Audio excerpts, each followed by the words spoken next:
Creating a watch list. To create a watch list, first open it by going to the main menu, selecting Tools, then Watch List. Click the plus icon at the top, then select Asset to add an asset to your watch list.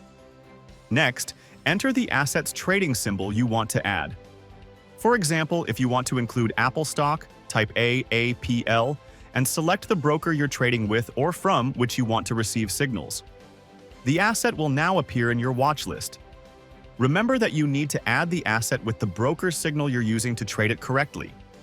You can repeat this process with other asset types, such as indices, ETFs, commodities, cryptocurrencies, and currency pairs. If you want to better organize the assets you follow, you can create a portfolio within your watch list.